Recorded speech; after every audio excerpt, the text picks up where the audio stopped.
Berawal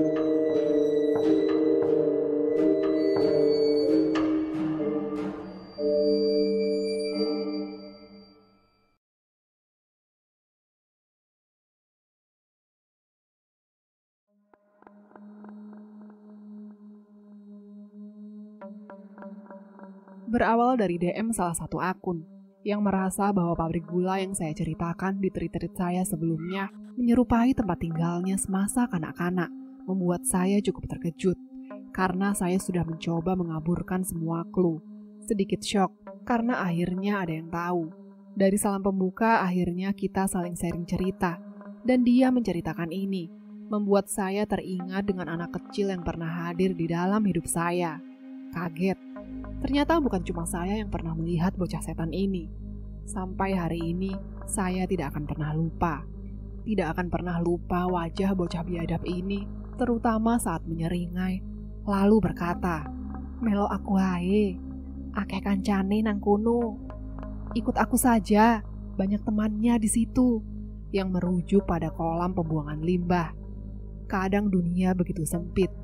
Akhirnya, saya meminta izin mengulik sejarah masa lalu lebih jauh pabrik gula ini. Dan untunglah beliau mengizinkan. Jadi saya akan kembali ke tempat ini. Tempat di mana pengalaman seseorang yang saya kira pasti tetangga saya. Tapi kami tidak saling mengenal. Jadi kita kembali ke pabrik gula lagi untuk mengungkap sesuatu yang disebut Payangunyang. Payangunyang pabrik gula. Waktu itu Rini masih berusia 10 tahun. Langit mulai menggelap. Azan maghrib juga mulai terdengar sayup-sayup. Jauh dari tempat Rini sedang berdiri, ia memandang kosong ke arah lapangan tenis. Rini diam. Ia tertuju pada sebuah pohon beringin besar. Namun bukan itu saja yang sedang Rini perhatikan. Melainkan, tepat di tengah-tengah lapangan, Rini melihat gadis kecil yang mungkin sebaya dengan dirinya. Ia mengenakan gaun putih bersih. Rambutnya panjang terurai. Ia melihat Rini tersenyum, lalu melambai-lambai kepadanya. Lapangan tenis ini jarang sekali digunakan. Lokasinya ada di dalam pabrik gula. Tempat ini adalah satu dari banyak fasilitas yang diperuntukkan bagi karyawan di pabrik gula ini. Tak ada penjaga, tak ada siapapun di sini selain dirinya dengan gadis kecil misterius itu. Rini masih tertuju kepada sosok itu. Kulitnya kuning langsat, tingginya tak lebih dari tinggi Rini. Ia masih melambaikan tangan memanggil, mengajak Rini untuk bermain. Gadis kecil itu ragu, karena kegelapan pepohonan di belakang lapangan tenis perlahan mulai menyeruak. Rini mendekat.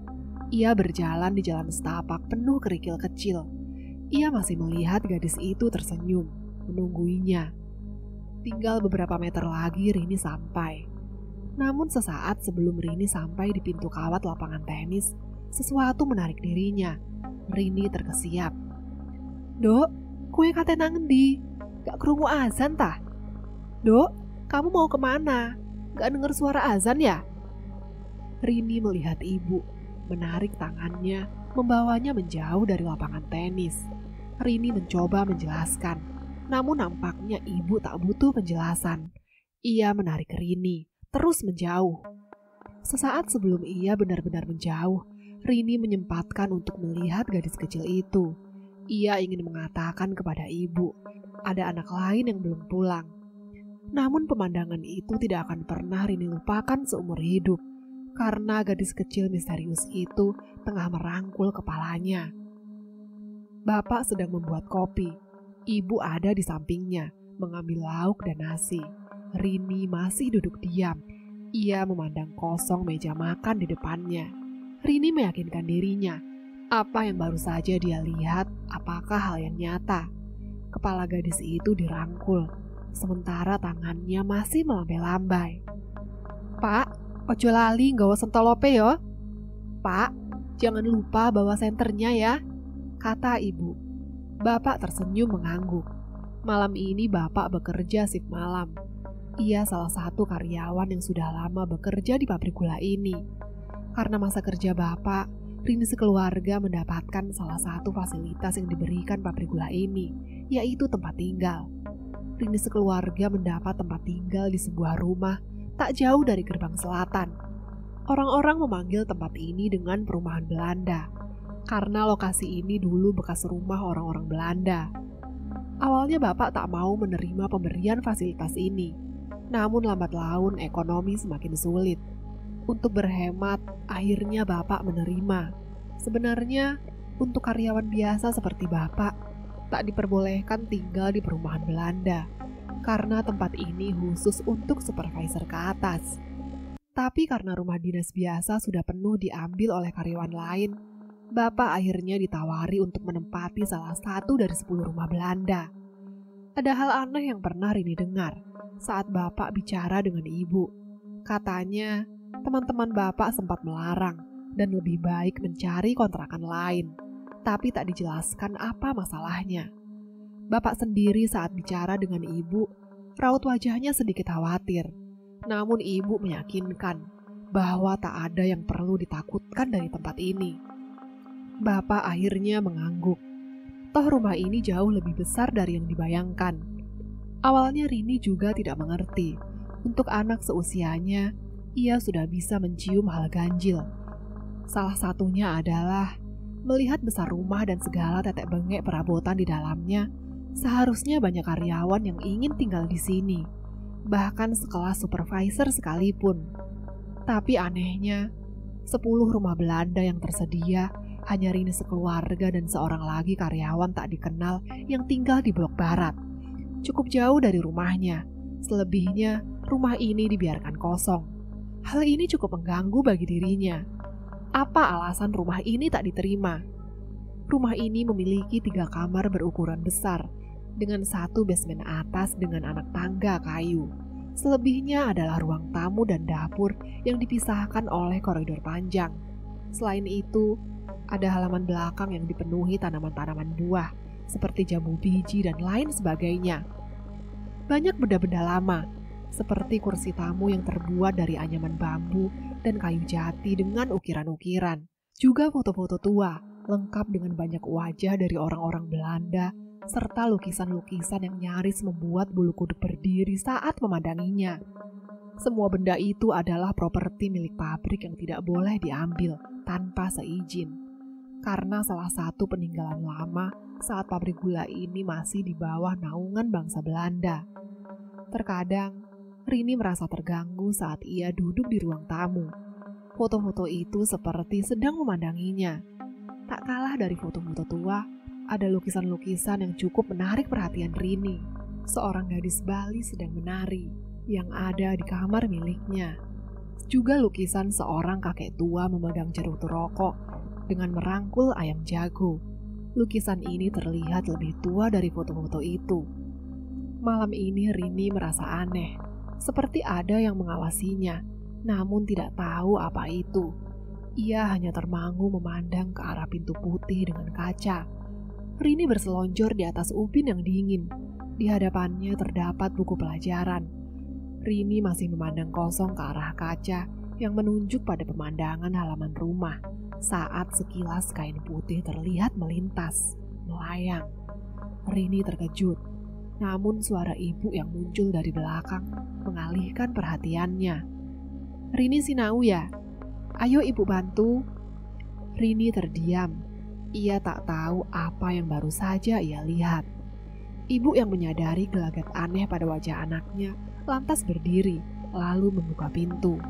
Ia melihat ke sana kemari seperti sedang mencari sesuatu.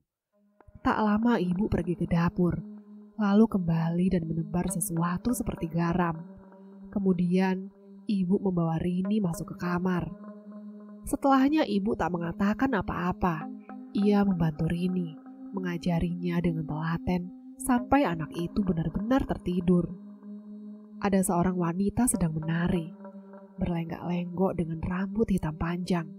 Ia mengikuti irama musik dengan sendu suara yang entah muncul dari mana. Wanita itu begitu cantik, lengkap dengan mahkota berwarna kuning merah. Sesaat, Rini menikmati pertunjukannya sebelum ia melotot. Rini tersentak dari tidurnya. Ia menyibak selimut dengan keringat deras di keningnya. Ia bermimpi melihat wanita menari. Saat Rini kemudian sadar, di depan ranjangnya ada lukisan penari Bali. Rini bergidik ngeri memandanginya. Lukisan itu melotot menatapnya. Wanita yang sama, batin Rini. "Ojo metu, Nduk, nang kene ae. Soale akeh dayo teko. Jangan keluar, Nak. Di sini saja. Soalnya banyak tamu sedang datang." Kalimat itu adalah kalimat yang Rini dengar sesaat sebelum terbangun. Namun Rini terlalu takut. Ia berniat tidur di kamar ibu sampai terdengar suara di dapur. Rini melangkah dari dalam kamar. Tepat di seberang kamar adalah tempat ibu. Tapi Rini menaruh curiga pada suara di dapur. Suara yang terdengar seperti meja kayu yang ditepuk dengan tangan kosong. Apakah bapak pulang? Tanpa sadar Rini mulai berjalan mendekatinya. Bak, bak, bak. Rini berhenti sejenak saat mendengarnya. Semakin lama semakin keras. Bak, bak, bak. Leher Rini mulai meremang. Sesuatu yang amis tiba-tiba saja tercium. Di koridor yang panjang Rini harus melewati satu kamar lagi. Kamar kosong. Kamar yang selalu dikunci oleh ibu. Lalu mulai terdengar suara lain seperti suara menggaruk. Diikuti suara melengking keras sekali, sampai membuat Rini menutup telinga. Di hadapan Rini, kini ia melihat kamar kosong itu.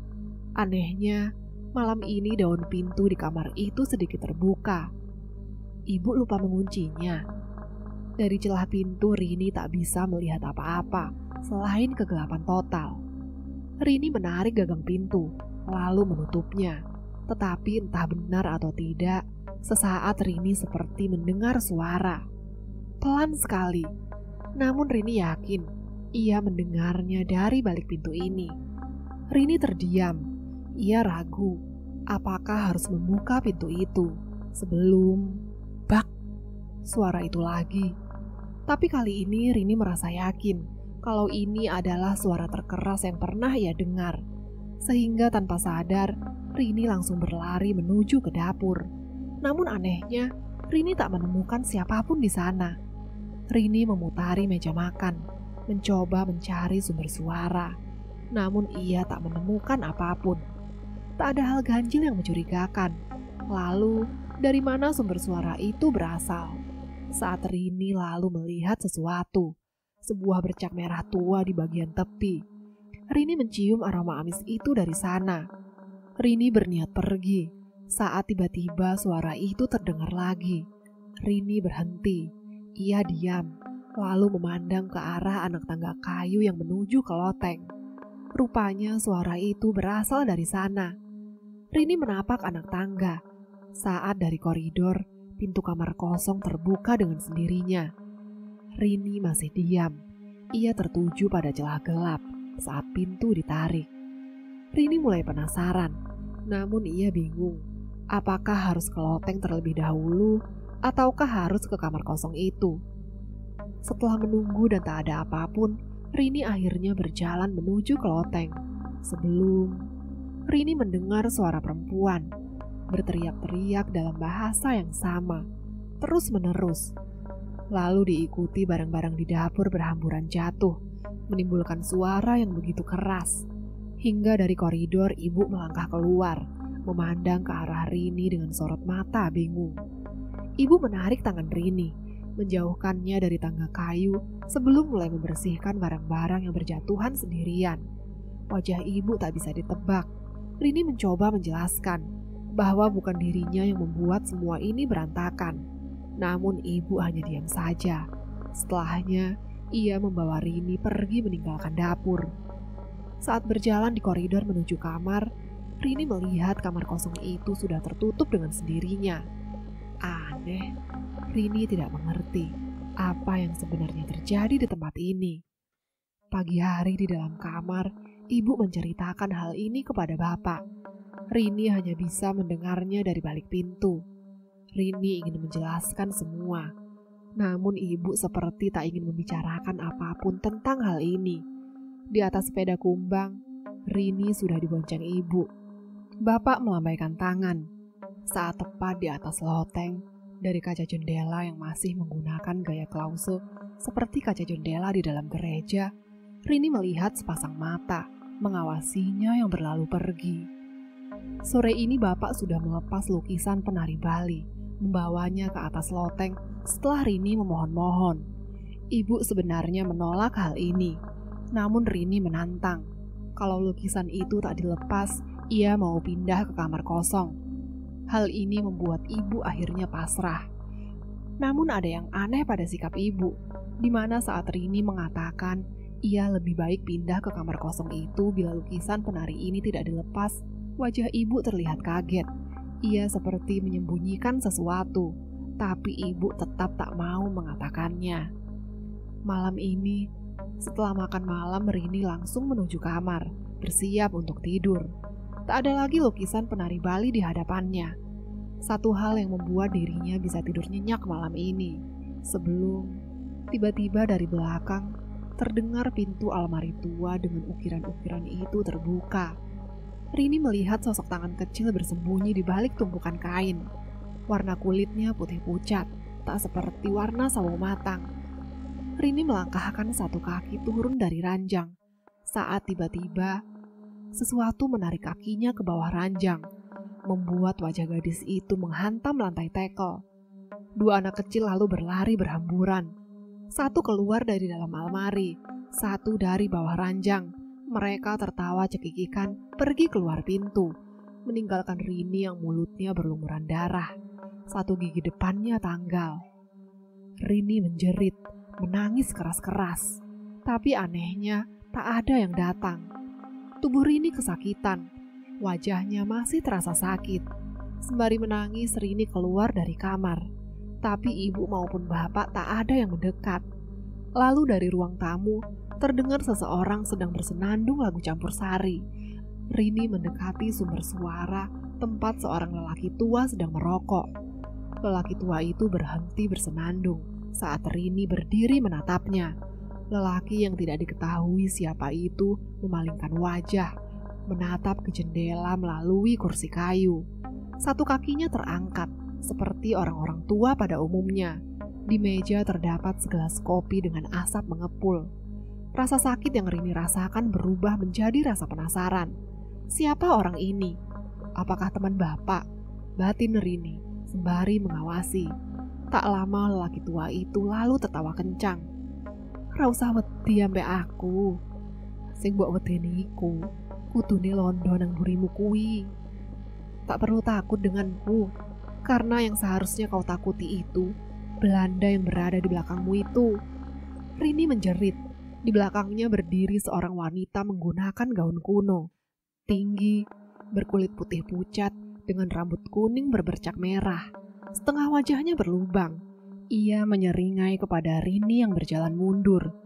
Tak mengerti, Rini bersiap pergi saat lelaki tua itu berteriak, "Ambune londo basin, minggat kue teko kene. Bau orang Belanda memuakkan. Pergi kamu dari sini." Setelah mengatakan itu, wanita mengerikan itu melesat pergi. Lelaki tua itu lalu memanggil Rini, mengatakan apa yang dari tadi ia sebenarnya lihat. "Tak tutuhi dayoh omahmu. Ku beritahu tamu di rumahmu." Rini melihat jendela. Tepat di sana, ia bisa melihat nyaris di segala penjuru halaman berdiri pocong, puluhan, bahkan lebih banyak lagi. Tak hanya memenuhi rumahnya, namun memenuhi halaman rumah di sebelahnya. "Saiki muleho, sekarang pulanglah." Rini melihat bapak ibu sudah berdiri di depan wajahnya. Melihat Rini dengan wajah khawatir. Tak hanya itu, banyak orang memenuhi tempat ini yang menggunakan seragam pabrik gula. Saat itu juga, ibu lalu mengatakan bila Rini sudah tidur hampir 2 hari 2 malam. Seorang lelaki lebih muda dari bapak lalu mengajak bicara. Ia mengatakan kalau tempat ini tidak bagus untuk ditinggali dan lebih baik pergi dari sini. Lelaki muda itu juga menunjuk sesuatu tepat di koridor pintu. Rini hanya memperhatikan, sementara ibu terus memeluknya. "Nggok kono, ono londo wedok sing ndase pecah gara-gara dibentuk-bentuk na bojone. Di situ Ada Belanda perempuan kepalanya setengah pecah gara-gara dibentur-benturkan kepalanya oleh suaminya, kata si lelaki muda. Lalu ia kembali melihat Rini, mendekatinya lalu melihat wajahnya. Untune petel, katanya. Nangendi ki untune? Giginya lepas. Di mana giginya ini? Katanya, seraya melihat ke lantai mencari-cari. Gawe apa? Buat apa? Barang menungso ya ojo sampai digawa demit. Celaka. Barang manusia jangan sampai diambil demit. Celaka nanti. Siang itu, beberapa orang mulai mencari di beberapa tempat. Sementara Rini mengawasi. Saat seseorang mau masuk ke kamar kosong, lelaki muda itu berkata, "Ojo nang kono, gak ono. Liane. Jangan ke situ, tidak ada. Ke tempat lain saja." Lelaki itu masuk ke kamar bapak ibu. Lalu sesuatu terjadi, di mana lelaki itu mundur dan menutup kembali pintu kamar bapak. Ia lalu masuk kembali ke kamar Rini dan menemukan petal giginya diikat di dalam kain berwarna hijau. Semua orang tampak heran bagaimana dia bisa langsung tahu. Setelahnya, semua teman bapak pergi. Di sana, di luar pintu, Rini mendengar sesuatu. "Anakmu gawa nae sak kamar ambek kon. Ojo sampai ijen yo. Soale pinggir kamar iku ono sing jahat. Anakmu bawa saja ke kamarmu. Jangan biarkan sendirian. Karena di samping kamar anakmu yang paling jahat." Bapak baru saja pergi, karena hari ini ia shift malam. Ibu pergi ke dapur. Terdengar suara piring, yang artinya ibu sedang mencuci dan menyusun piring. Rini di dalam kamar, memandang lukisan lelaki tua dengan ayam jago. Siapapun yang melukis ini benar-benar luar biasa. Seakan-akan mata itu begitu hidup. Entah kenapa Rini semakin yakin sosok lelaki tua yang ia lihat tak lain adalah kakek di dalam lukisan ini. Lalu bagaimana hal itu bisa terjadi? Tiba-tiba terdengar seseorang mengetuk pintu kamar orang tuanya. Rini terdiam, termangu menatapnya. "Berarti jenengan urip teng griyaniku pirang tahun, Mbak?" "Berarti Anda hidup di tempat itu berapa lama, Mbak?" tanya saya waktu itu. Beliau hanya diam sambil menatap kosong tembok di belakang saya. "Gak suwe kok mas, sampai pabrik niku bangkrut." "Gak lama kok mas, sampai pabrik itu akhirnya bangkrut." "Terus opo sing asline kedaden bengi niku? Bengi sing jenengan krungu suara dok-dok tekan lawang kamar wong tuane jenengan. Lalu apa yang sebenarnya terjadi malam itu? Malam saat Anda mendengar suara ketukan di pintu kamar orang tua Anda." Mbak Rini untuk pertama kalinya melihat mata saya. Kemudian dengan suara gemetar ia berkata, "Payangunyang." Saya masih diam, mencoba mencerna kalimat wanita yang sekarang sudah menikah dengan satu momongan ini. "Nopo niku payangunyang, Mbak?" "Apa itu payangunyang, Mbak?" Mbak Rini masih melihat mata saya, lalu berkata, "Biar tak selesaikan dulu ceritanya, nanti jenengan akan mengerti arti kalimat itu. Karena payangunyang itu masih ada, dan banyak orang memilikinya. Tapi lambat laun, penyebutan ini mulai hilang ditelan zaman." Saya mengangguk, menunggu beliau melanjutkan ceritanya. Malam itu hujan lebat turun. Seorang lelaki paruh baya berlari menyusuri lumpur menuju ke gubuk reot di samping kebun pisang. Ia lalu mengetuk pintu kayu. Dari dalam rumah terdengar suara anak perempuan. Suaranya menggelogok, seperti ingin memuntahkan sesuatu dari dalam tubuhnya. Terlihat seorang perempuan membukakan pintu, sosok yang familiar bagi si lelaki. Perempuan itu menatap dengan wajah sayu.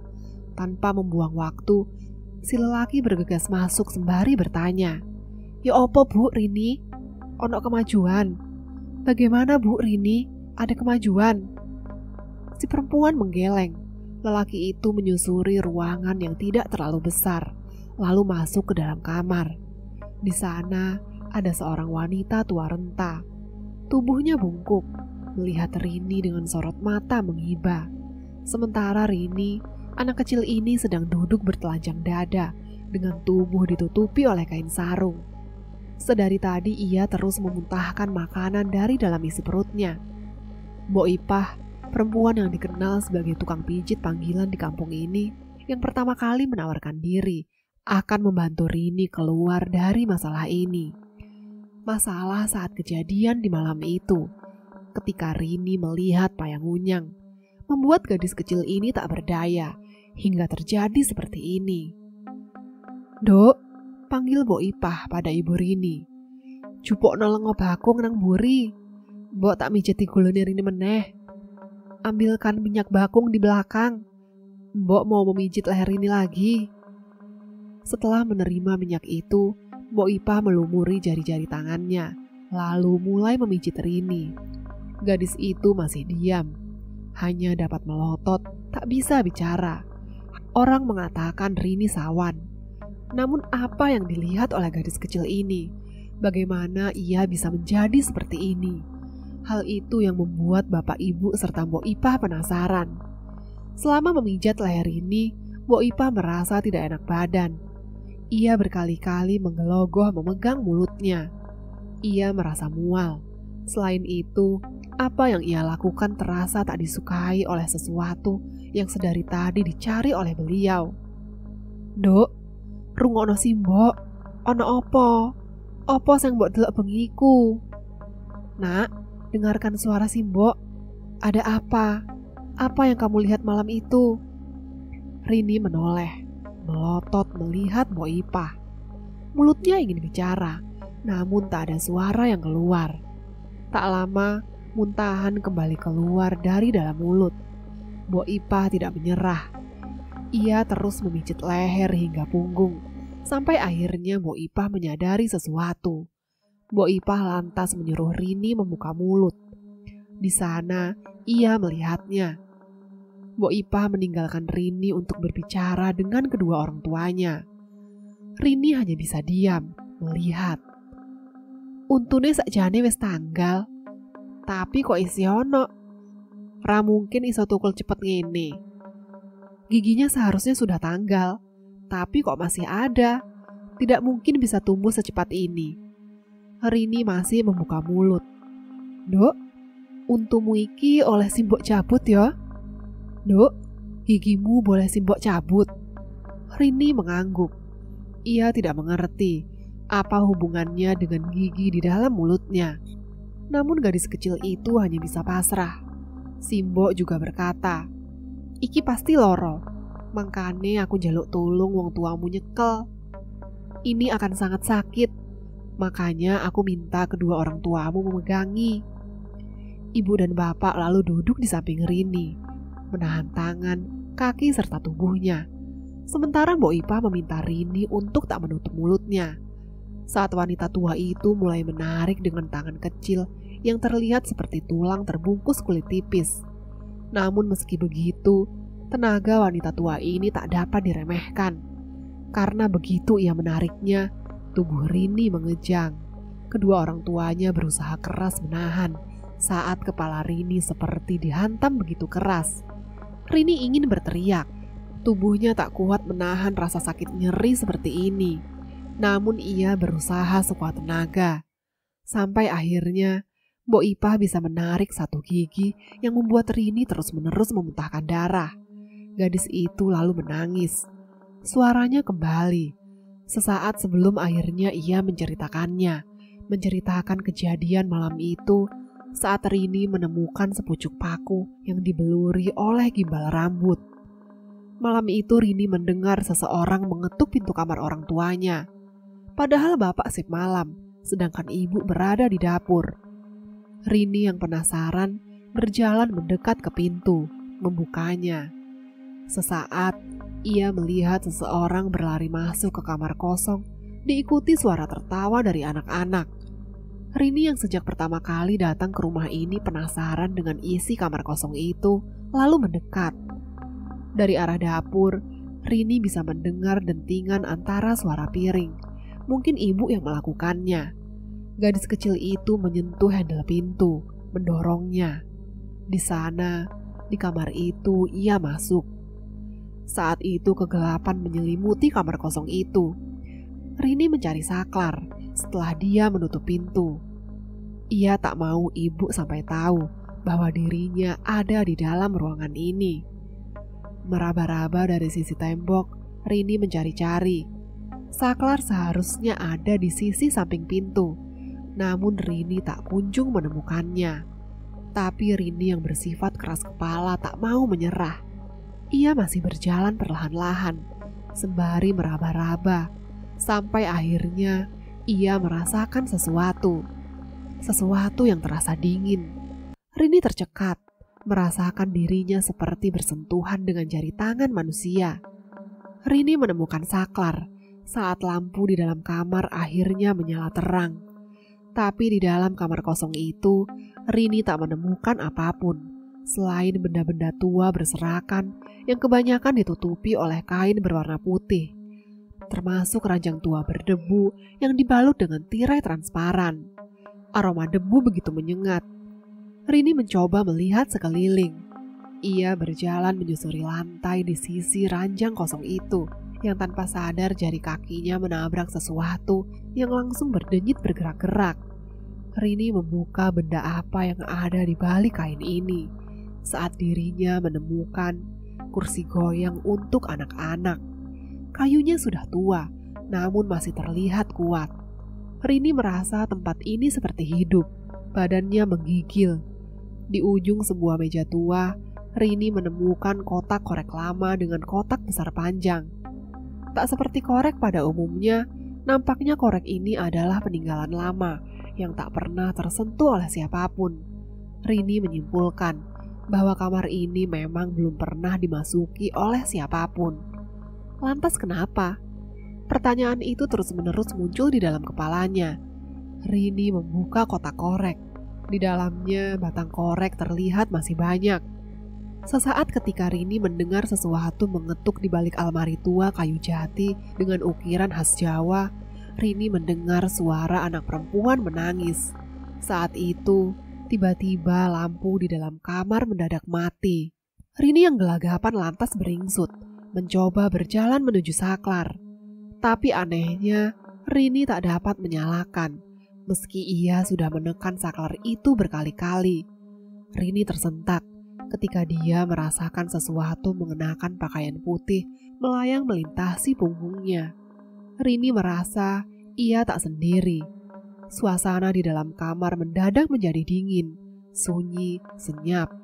Rini bisa merasakan bahwa dia tak lagi sendirian di dalam kamar ini. Tapi Rini sendiri tidak tahu siapa dan di mana dirinya diawasi. Tak lama, Rini dengan ketakutan yang menyelimuti dirinya mulai berjalan menuju pintu. Rini menarik handle pintu, tapi aneh, pintu tak mau terbuka dan perlahan Rini merasakan kain putih yang menutupi sebagian benda di dalam kamar ini seperti ditarik, sehingga kain-kain putih itu berjatuhan. Rini bisa melihat dengan jelas sesuatu sedang mencoba menunjukkan eksistensinya. Rini membuka kotak korek, menyalakan sebatang untuk membuat api, agar setidaknya ada cahaya yang menyinari kegelapan itu. Di balik kain transparan yang menyelimuti ranjang, Rini melihat dua anak laki-laki kecil sedang duduk bersila, saling menepuk tangan, sambil bernyanyi dengan bahasa yang sama sekali Rini tak kenali.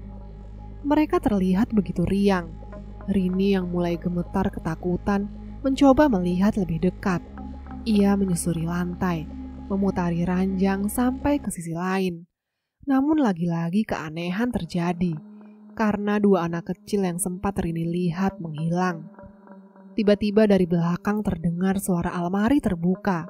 Suaranya begitu keras, menimbulkan nada berkeriat yang panjang. Rini dari tadi penasaran, apa yang ada di dalam almari ini sebenarnya? Dengan sebatang korek dan api yang bergoyang, Rini mendekat ke benda tua itu. Di sana, Rini menemukan baju-baju kuno tergantung di atas sebatang kayu. Tak ada apapun kecuali hal itu. Rini meringkuk, menoleh ke samping. Dia menemukan sesuatu, guratan dari kayu yang diukir. Rini meraba, merasakan, sampai akhirnya ia sadar bahwa guratan ini dibuat dari kuku jari. Sebenarnya ada yang lebih mengganggu dari sekedar menemukan kuku jari di bagian kayu jati almari, yaitu di belakang Rini. Ia merasa ada dua anak lelaki yang dari tadi bisa ia rasakan kehadirannya, sedang berdiri sejajar memandangi Rini. Namun saat Rini menoleh, ia tak menemukan mereka. Sebatang korek itu telah habis dilahap api. Rini menyalakan sebatang lagi.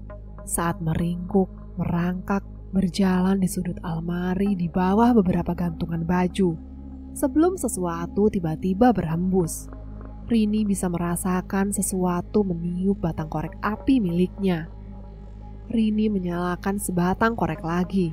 Namun lagi-lagi sesuatu meniupnya kembali, membuat Rini kembali diselimuti kegelapan. Hal ini terus-menerus terjadi, sampai terdengar suara menangis di ujung almari. Rini tercekat mundur, sebelum pintu almari tertutup lalu mengurung dirinya. Rini mencoba mendorong-dorong pintu almari, namun tenaganya tak cukup. Dari celah-celah pintu, Rini melihat sepasang kaki berdiri, dengan sepatu hitam kulit berkaos kaki putih panjang tepat ada di sana.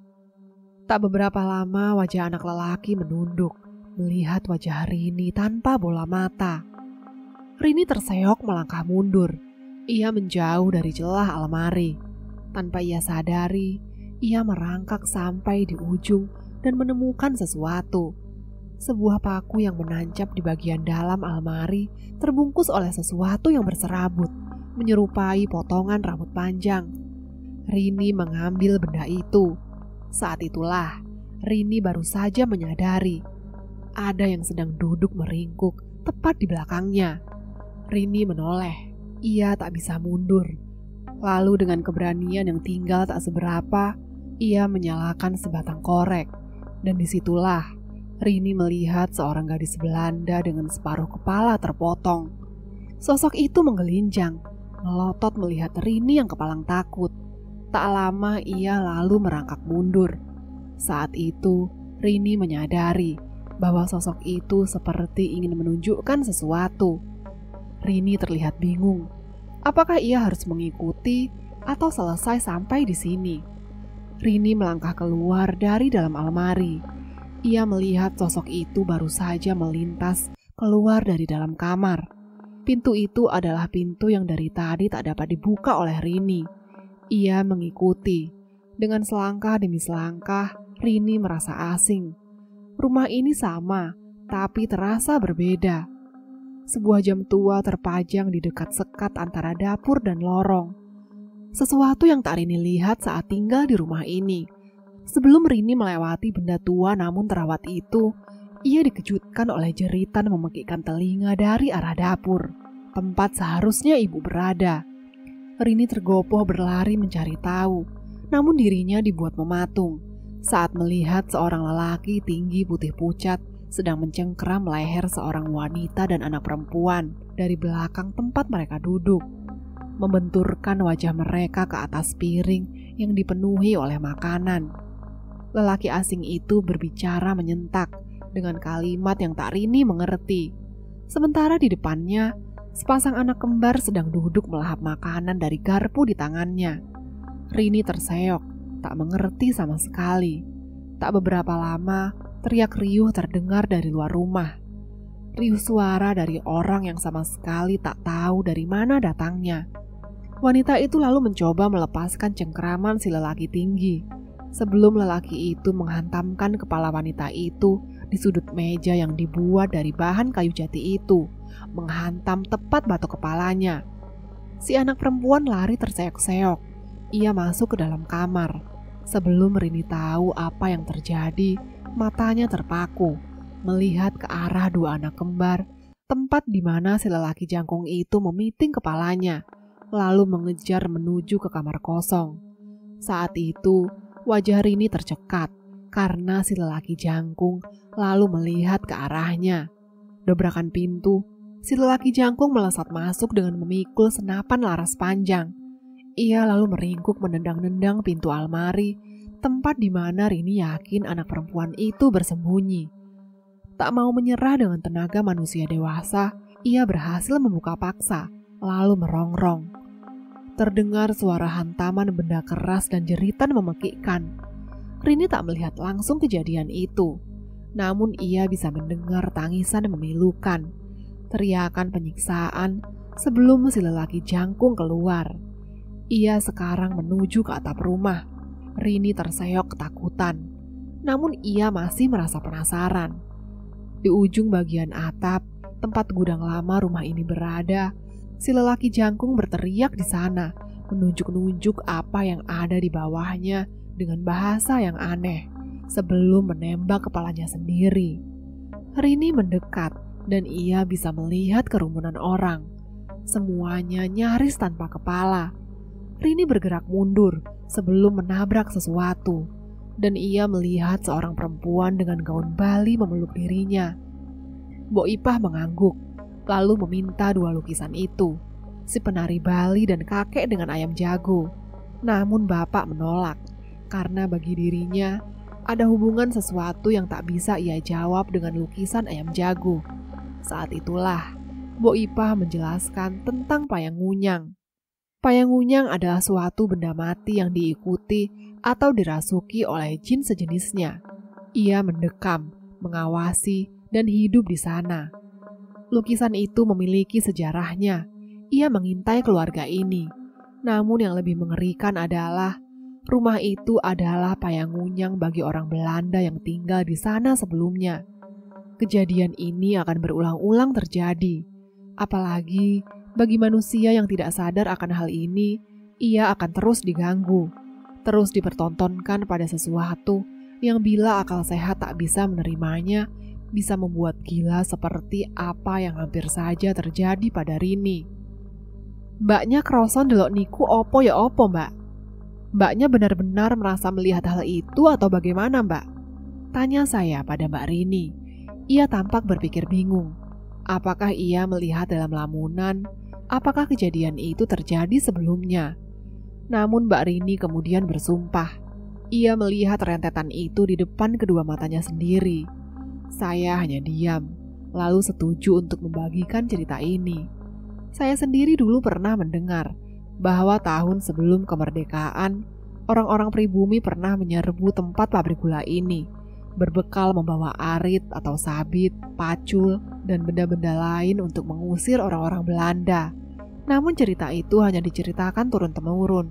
Soal kebenaran akan kejadian itu masih dipertanyakan. Apa yang sebenarnya terjadi dengan orang-orang Belanda itu tak ada yang tahu. Lalu saya mendapatkan pesan ini dari seseorang yang lain. Rupanya, setiap rumah Belanda di pabrik gula memiliki ceritanya sendiri-sendiri. Dan ini adalah salah satu dari cerita perih yang pernah terjadi. Bahkan ada seorang kuli yang terlibat penghancuran rumah-rumah ini pernah membawa pulang sebuah foto keluarga orang Belanda yang setiap malam memelototi dirinya, terkadang menyeringai kepada dirinya.